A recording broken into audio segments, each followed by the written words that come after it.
Hello investors, आज हम बात करेंगे कि मार्केट्स के वैल्यूएशंस किस तरह से दिख रहे हैं हमें और हम किस तरह की बातें इस समय कर सकते हैं रिगार्डिंग एक्सपेक्टेशंस जो मार्केट की रहेंगी। तो उसके ऊपर हम सबसे पहले अपना जो निफ्टी का और कंपनीज़ का रिज़ल्ट एनालिसिस है वो चेक कर लेते हैं कि क्या हो रहा है। यहाँ पर अगर आप देखेंगे निफ्टी टोटल मार्केट का मैंने रिज़ल्ट डैशबोर्ड खोला हुआ है, और अगर आप चेक करेंगे कि डिस्पाइट द फैक्ट कि रेवेन्यू ग्रोथ बहुत ज़्यादा बुरा नहीं है, एबिटा ग्रोथ भी ऑलमोस्ट न्यूट्रल रेंज में ही है। हाउएवर टोटल ऑपरेटिंग प्रॉफिट जो है वो बहुत ज़्यादा नहीं बढ़ा है ईयर ऑन ईयर, तो 7.5% का ही टोटल ग्रोथ है।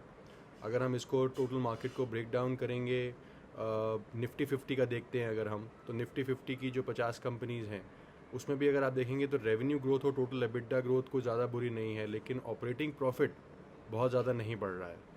राइट, अगर हम इसी तरह से निफ्टी नेक्स्ट 50 को भी देखते हैं तो वहाँ पर भी कुछ स्टोरी बहुत अच्छी नहीं है। रेवेन्यू ग्रोथ ठीक ठाक है बट एबिटा ग्रोथ अच्छी नहीं है, ऑपरेटिंग प्रॉफिट बहुत ही डिसअपॉइंटिंग है अभी भी। राइट, निफ्टी स्मॉल कैप 100 में भी लगभग स्टोरी सेम ही है, एक्सेप्ट द फैक्ट कि इसमें एबिटा ग्रोथ थोड़ी ठीक ठाक आई है, रेवेन्यू ग्रोथ भी ठीक ठाक आया है। जहाँ पे स्टोरी थोड़ी सी प्रॉमिसिंग लगी है वो है निफ्टी स्मॉल कैप 250 में, यानी कि हम अगर पहली 100 कंपनीज़ को छोड़ के बाकी 150 कंपनीज़ की तरफ देखते हैं तो वहाँ पर आप देखेंगे कि एबिटा ग्रोथ बहुत अच्छा आया है। हालांकि ऑपरेटिंग प्रॉफिट ग्रोथ वहाँ पर बहुत प्रॉमिसिंग अभी भी नहीं है, कंसिडरिंग द फैक्ट कि हम ये स्मॉल कैप की बास्केट को चेक कर रहे हैं।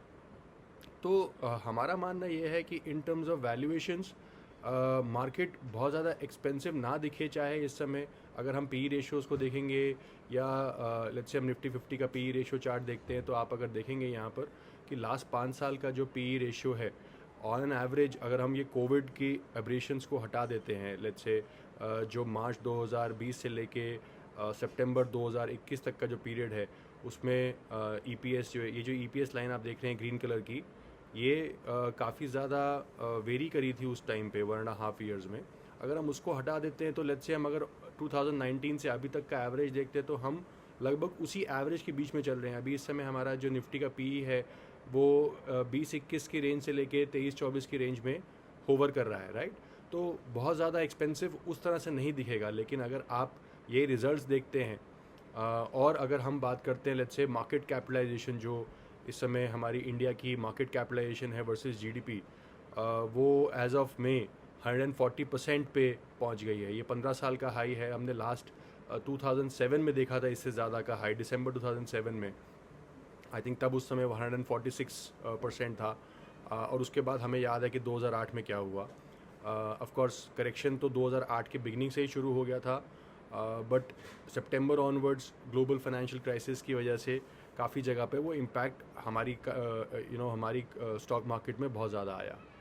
राइट, सो अगर हम वेरियस पैरामीटर्स को मिला जुला के हम अगर चीज़ें देखें तो मुझे ऐसा लगता है कि लेट्स से अगर हम निफ्टी 500 का भी 500 का भी हम इंडेक्स देख लेते हैं, वहाँ पर भी जो 500 कंपनीज़ हैं उसके अंदर आप देखेंगे तो ओवरऑल प्रॉफिट, जो ऑपरेटिंग प्रॉफिट ग्रोथ है वो सिर्फ 7% के आसपास ईयर ऑन ईयर आ रही है।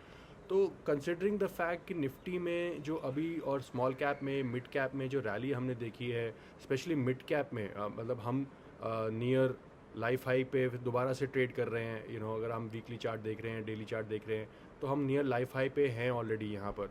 राइट, सो उसको कंसिडर करते हुए मुझे ऐसा लगता है कि जो वैल्यूएशंस हैं और जो मूवमेंट्स हुई हैं इंडेसेस के अंदर, वो आपस में अभी बात नहीं कर रहे हैं। तो इंक्रीमेंटल अमाउंट्स को हमें थोड़ा सोच समझ के लगाना होगा। जो आपका एग्जिस्टिंग पोर्टफोलियो है इक्विटी का, उसमें कोई बदलाव नहीं है, उसमें कोई इस समय प्रॉफिट बुकिंग के बारे में मत सोचिए। इंडिया की ग्रोथ स्टोरी इंटैक्ट है। इंडिया के अंदर जो फॉरेन मनी है वो भी इवेंचुअली अगले 1.5 या 2 साल के अंदर जैसे जैसे इंटरेस्ट रेट कट होंगे, हमने बहुत शार्प इंटरेस्ट रेट हाइक देखे थे 2022 से 23 में, स्पेशली यूएस में एंड इवन इंडिया में। राइट, तो हमें लगता है कि जब इंटरेस्ट रेट्स कट करने की बारी आएगी तब हमारे पास जो फॉरेन फ्लोज़ हैं वो मेंटेन रहेंगे, बिकॉज़ इंडिया इस समय एक ऐसी इकलौती इकोनॉमी है इमर्जिंग मार्केट्स में जो कि 7% प्लस से रियल जीडीपी ग्रोथ दिखा रहा है। और भी ऐसी कोई इस समय इकोनॉमी नहीं है इस समय, चाहे आप चाइना ले लीजिए, चाहे आप ब्राज़ील ले लीजिए, चाहे रशिया ले लीजिए, इस समय 7% प्लस पे ग्रो करने वाली इकोनॉमीज़ है नहीं। तो इवेंचुअली इंडिया को इग्नोर करना और एडिशनल पैसा यहाँ पर लाना बहुत ही मुश्किल हो जाएगा एफआईआईज़ के लिए। So long term story intact है। हमें ये लगता है कि बस इंक्रीमेंटल अमाउंट्स के लिए रिस्क रिवॉर्ड इस समय बहुत ज़्यादा फेवरेबल नहीं है। मैं ये नहीं कह रहा हूँ कि मार्केट यहाँ से गिरनी ही चाहिए, मार्केट किस डायरेक्शन में जाएगी ये किसी को नहीं पता होता। और हो सकता है यहाँ से और 500,000 पॉइंट निफ्टी ऊपर चला जाए और उसके बाद एक साइडवेज रैली दे दे, साइडवेज मूवमेंट दे दे, कंसोलिडेशन में चला जाए। तो इस समय जो मुझे लगता है कि रिस्क रिवॉर्ड क्योंकि फेवरेबल नहीं है, हमें एटलीस्ट 2 से 3 महीने इसको थोड़ा ऑब्जर्व करना चाहिए। एडिशनल कैपिटल एलोकेशन इक्विटीज़ में नहीं करना चाहिए, पुराने वाले अपने पोर्टफोलियो को मेंटेन रखना चाहिए। प्रॉफिट बुकिंग की कहीं राय नहीं है यहाँ पर। और अगर आप लॉन्ग टर्म इन्वेस्टर हैं तो हर डिप पे एडिशनल बाय करना भी आपका एक नियम बन जाना चाहिए, एक ये रूल बन जाना चाहिए, राइट। सो जहाँ पे आपको लगे कि डिप आया है मार्केट्स के अंदर एंड जीडीपी ग्रो भी कर रहा है, रिजल्ट्स भी ठीक ठाक आ रहे हैं, वहाँ पे ऑटोमेटिकली आप देखेंगे कि पीई रेशियोज़ ड्रॉप हो गए हैं और आपकी जो एंट्री पॉइंट्स हैं वो ऑटोमेटिकली अच्छे बन जाएंगे for the long term perspective.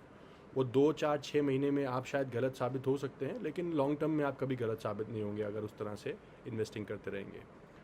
तो thank you investors, thank you for your time and keep coming back to view कि हम क्या क्या अपने चैनल पे बताते हैं। बहुत ज़्यादा कंटेंट हम नहीं अभी क्रिएट कर रहे हैं, बट द फैक्ट इज़ कि जब भी हम आएंगे एक कुछ ना कुछ नया पर्सपेक्टिव और एक नया डिसिप्लिन का तरीका इन्वेस्ट करने का आपके सामने लेके आते रहेंगे। Thank you so much, have a nice weekend.